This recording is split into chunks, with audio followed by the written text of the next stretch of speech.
What's going on team, Killchain here, and today we're going to be checking out the beta, specifically having a look at some arms builds. Now, we've already touched on some Fury builds. They still hold water, even though they were from a few weeks back, because the philosophy and design is very much set in stone. It's just down to tuning. Prot is also going to be touched on, but that's a separate beast for another video. Today is just around arms. First things first though, I want to contextualize for you guys where Fury and arms are sort of sitting against each other in terms of the competition for which build we're going to be using when. Now, Fury very much has come into its own from the holy trinity of DPS cooldowns. That's being specifically around Ravager, Spirit Bastion and Avatar. Now, this also plays into things like Odin's Fury as well. I actually quite like running Odin's Fury. They all sort of match with each other pretty well.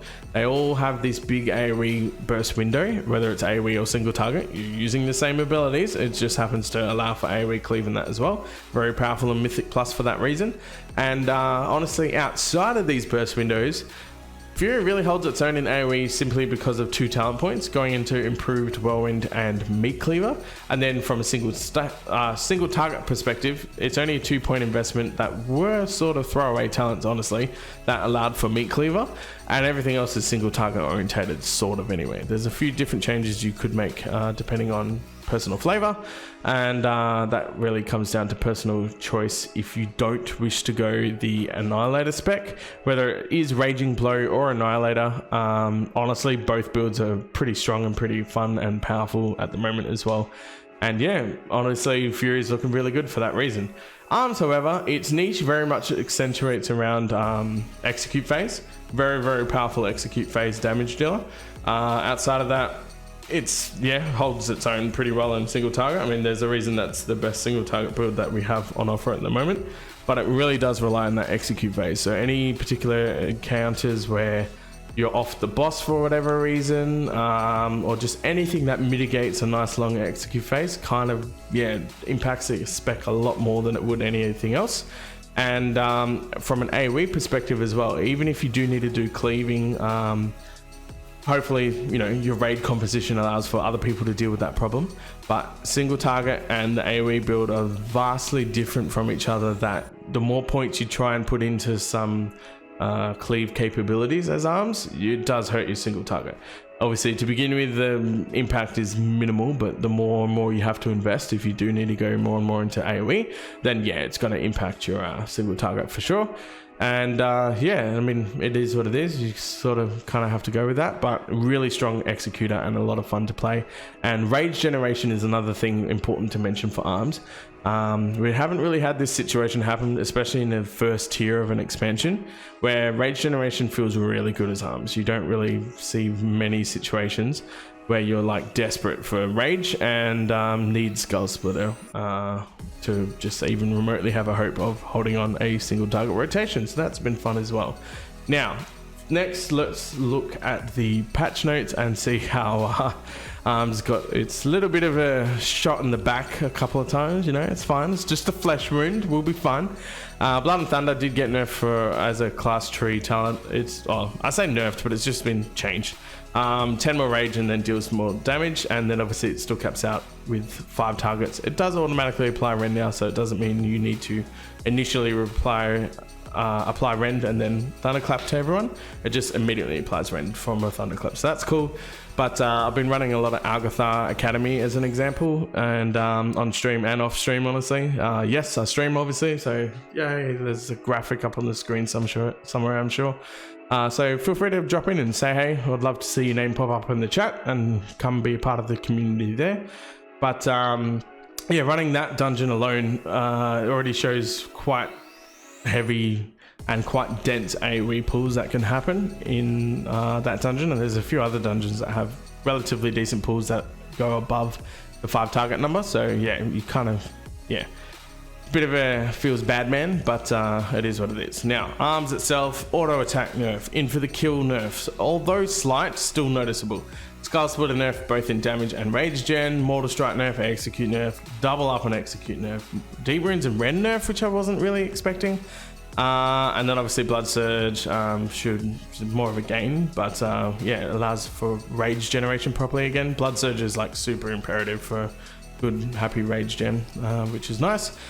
Bladestorm now generates the 20, and this last line, the exhilarating blows, we all knew it was coming, but there was basically a bug where cleave was providing a certain amount of chance per hit, or per cast. It's supposed to be per cast, to reset the cooldown on cleave, whereas it was doing it originally to per target hit, which means if you've got a massive AoE pool, obviously you were just going cleave, it pretty much will guarantee to reset its own cooldown, so it goes cleave, cleave, cleave, cleave, cleave, and that was your AoE rotation. A lot of fun, but hey. As for Fury though, again, I know this is an arms video, but Bloodthirst buff, Blood Craze buff, Bloodborne buff, Cruelty's Annihilator buff, Raging Blow buff, Crushing Blow buff, Annihilator buff, Wrath and Damage Raging Blow more buff, Slaughtering Strikes more buff. This was already implemented a little bit earlier, but still. Dancing Blades buff for your auto attack damage, not just speed now for the Odin's Fury choice node.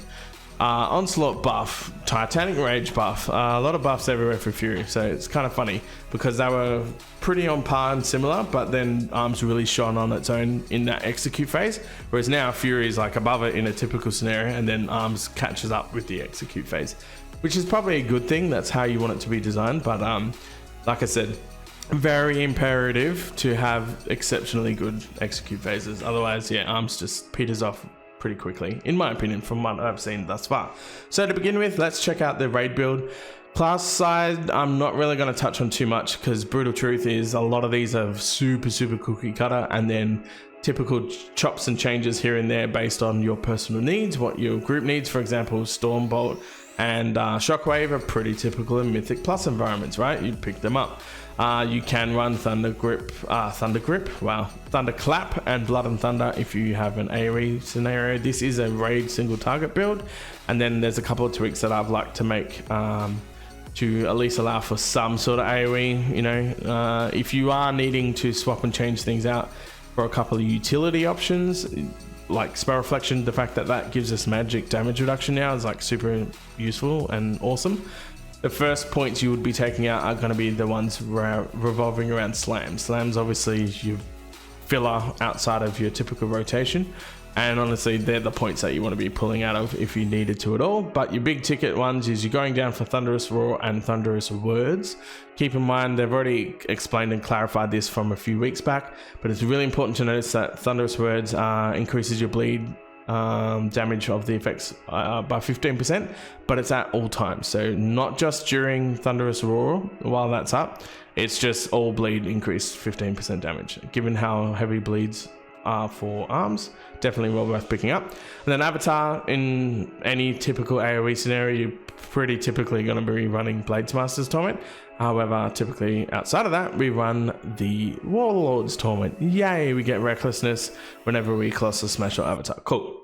On this side, again, this particular top frame here, very bog standard. You tend to notice most people run these talents at all times, and then the choices really start filling in here. So obviously we want Colossus Smash, yes. Anger Management, this is interchangeable. You tend to notice that Test of Might is only ever taken whenever you're not running a Bladestormy build of some description. Reason being is because Bladestorm will chew up most of the Colossus Smash that you've done anyway. So Test of Might's a bit pointless there. But outside of the AoE or any sort of Bladestorm scenario, then Test of Might, exceptionally powerful, definitely worth it. As for the left side, this is all your rendy, bleedy, increasing damage stuff. You are going to pick up things like Fatality. Fatality is exceptionally strong and really fun. Very cool talent. I'm glad they implemented it. But basically, as the fight's been going on with your Mortal Strikes and Cleaves on different enemies and stuff, you're starting to stack up a dot on the target in particular. Now, keep in mind that with our tier set bonus, it also works on Cleave as well. So Mortal Strike and Cleave and Execute crits have an increase your damage for crit chance for now only lasts 6 seconds. So if you're ever you're in a scenario where you're not going to get the next Mortal Strike within that 6 seconds, which isn't going to be typical because if you have a look, it's a 5.5 second cooldown. But you know, there might be a scenario, but you've got Cleave to weave in if and when you do pick it up. But that is a very important thing to keep in mind as I sort of make my tweaks to this pretty typical single target build. You'll notice that this single target build has no AoE whatsoever, except Dreadnought technically, but yeah. You get your rend, yes, you want all your bleeds, everything like that. Bloodletting, yay, cool. Battle Lord, sort of overpowered, have a chance to reset the cooldown on Mortal Strike and Cleave, which again, you'll notice that any of these resetty or just anything that impacts Mortal Strike also impacts Cleave, whether that's the tier bonus or talents in general. And then Fatality, yeah, every time you stack up this dot on the buff, on the boss, sorry, it lasts 1 whole minute, so it's a minute-long buff that refreshes each time it's applied, so it's almost never going to fall off, but there are very much certain scenarios where you have to stop attacking a boss for whatever reason.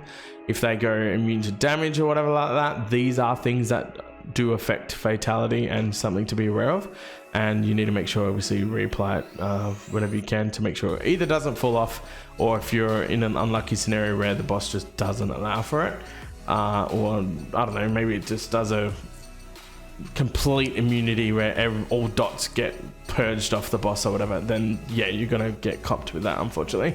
But yeah, the Fatality's big oomph comes from the fact that this will stack up. I believe it even goes up to 99 stacks or something ridiculous like that. And as you can see from there, it's 16k extra damage per stack, and you have a very high chance. We're talking something ridiculous like 80% chance or something. So very consistently you're getting this Fatality slowly stack up. At 20 stacks, to give you an idea, it's like an extra 2 to 300k. It's like pretty poggers. And are you going to get 20 Mortal Strikes or Cleaves within a boss getting from 100% to 30% health? That's pretty common and likely. And then that first execute, the moment you hit 30% health, is, yeah, fucking big boy damage is pretty good. And then obviously every aspect of increasing execute damage as we go down, massacre, improve execute, sudden death, all that stuff really tapers in and pushes towards that big execute damage. And yes, the critical strike chance and execute immediately refunds the 10% of the rage spent. You've got sharpened blades, your Mortal Strike, Cleave and execute again. Critical damage is increased by 10%, so an extra 10% crit damage on execute is really cool. And your execute has an increased crit chance. Awesome. Then lastly, Juggernaut. Execute increases execute's own damage dealt by 3% for 12 seconds, stacking up to 12 times. So 12 times 3 is 36, right? So that's an extra 36% execute damage. The moment you hit that 35% threshold with Massacre, yeah, you just pump and execute. It's big dick damage. It's really strong, really powerful, really fun, honestly. So this is your typical single target scenario. But like I said, you literally don't have any AoE cleave, and it was quite abrupt because the very first boss you run into, Aeronog, obviously has the portal spawn with a bunch of ads come out, and you're just like, okay, I don't even have sweeping strikes to fucking cleave off anything at all, or just like try and pad something. So I have personally found Tide of Blood is quite strong and quite fun.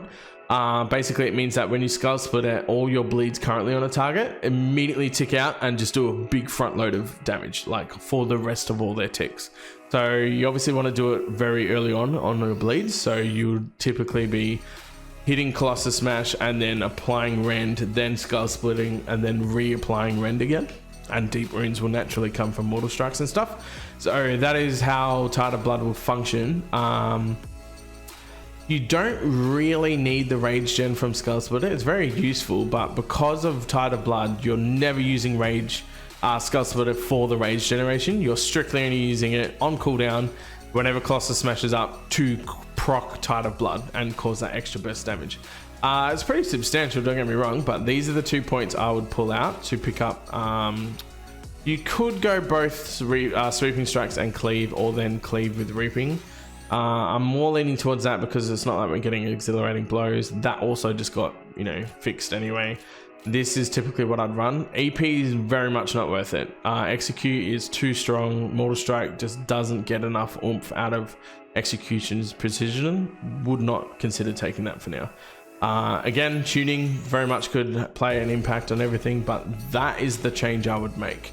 Simply because Rage feels pretty comfortable now, especially because they've finally fixed, I think it was Bloodletting? No, Bloodborne. No, it wasn't that either. Where Blood something? A lot of blood. Blood Surge, that's the one. Where bleed effects have a chance to grant you 5 rage. That being fixed now feels a lot more comfortable, where you don't really need Skull Splitter. And like I said, if you're getting Skull Splitter at all, you're also basically only ever hitting it on cooldown for Tide of Blood.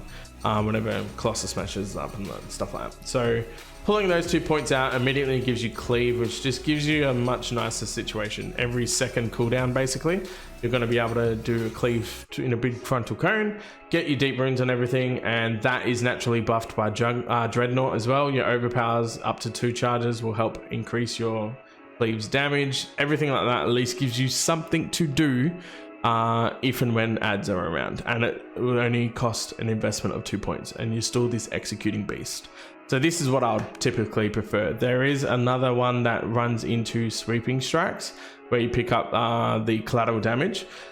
I'm not a fan of collateral damage at all, because in any scenario where sweeping strikes, you procking it and you do damage, again, you're literally only doing damage to one other target. So if you're like, oh shit, there's some ads going on, cool, 5 of them come out, you have to cleave down all these 5 ads, awesome. Like there's eggs or something to destroy, or just something that requires more than one target. The entire 15 seconds that sweeping strikes is active, you're only ever hitting that one other ad, right? And the only fight that I think even remotely has a 2-ad cleave that might be useful for is the Frost Spider. Outside of that, I can't think of one off the top of my head, out of all the bosses we've tested thus far. And then when it ends, yes, you have a very, very powerful Whirlwind, but then that's it. You go straight back to Wet Noodle Whirlwind. Like, it's just pointless and stupid. And yes, that synergizes with things like your barbaric training and stuff like that. So there is definitely potential there. But honestly, it felt so lackluster. I wouldn't recommend it at all, because you're pretty much all just doing a 2-person cleave while everyone else is cleaving all the ads. And then you finally get to do your big deep whirlwind, and if the ads are even still up, then it's kind of like straight back to Wet Noodle after that one ability. Whereas this I found to be much more consistent, much more powerful, and much more useful in any sort of an AoE environment. And it just synergizes really well with your tier set when you eventually get that, because that helps keep your crit damage boost up from the tier set as well. So that's my raid particular build. Now the build that most people have sort of come to terms with in terms of Mythic Plus, over on Skyhold, the warrior Discord, very much in love with this one. This one feels really strong, and there's certain wombo combo for a burst cooldown that takes a bit of getting used to, but very powerful, very fun. You'll typically notice that all this sort of feels the exact same. The only thing is we've picked up a couple of the potential not really needed talents, specifically, for example, overwhelming rage. We're not really too as much fussed about maxing out rage and everything like that, because we're never really maxing out rage at all, because we're cleave spamming all the time in a Mythic Plus environment. So overwhelming rage gives us back 2 points to play with, and crushing force, not needing the slam boost or wanting it at all really either, gives us 4 points total to play with. So that's where, yes, you can throw in your Stormbolt, you get your extra 2 to get Blood and Thunder, so you can at least spread some of that. You proc down into Shockwave and that as well. And yeah, it just gives you much nicer time in Mythic Plus, especially getting used to a new season and everything. Stun's always going to be super important until we, either out-gear content or just hyper-optimize the shit out of everyone else sort of is going to get that stun or that interrupt and everything. They're definitely quite useful there. And you'll notice, yeah, that was literally a matter of 2 talents, dropping out points and putting them elsewhere. So as for the actual arms side of the tree, again, we still want all our bleeds, and Dreadnought is obviously a very powerful tool that we want at all times. I don't think there'll ever be a scenario where I don't want Dreadnought personally. All your bleed increasing, yeah, cool, you get your rend, you can spread that with Blood and Thunder, you've got your bloodletting, cool, typical stuff. This is where you proc down into Bladestorm, and you get your Warbreaker, so Colossus Smash obviously becomes AoE now, and you will be sad to know that Test of Might doesn't really quite work, because you would have been having wet dreams of how awesome it was to be able to Warbreaker and then just, yeah, build up this awesome Test of Might and then still be able to do like your second extra Bladestorm or something like that. Unfortunately, not quite how it works, because that's where in a typical scenario you would be able to Warbreaker, then Avatar to do at least a mini Bladestorm while waiting, obviously, for your Test of Might to stack up. The problem is during Warbreaker, every time, whether you're doing Avatar or normal Blade Storm, you're not spending range. So it just, yeah, it doesn't quite synergize for an AoE build. But that being said, we still get Merciless Bone Grinder. You'll notice that this sort of starts leaning towards a particular big burst here. Hurricane, exact same from Fury. It gives you the stacking strength buff up to the 30% strength, I believe.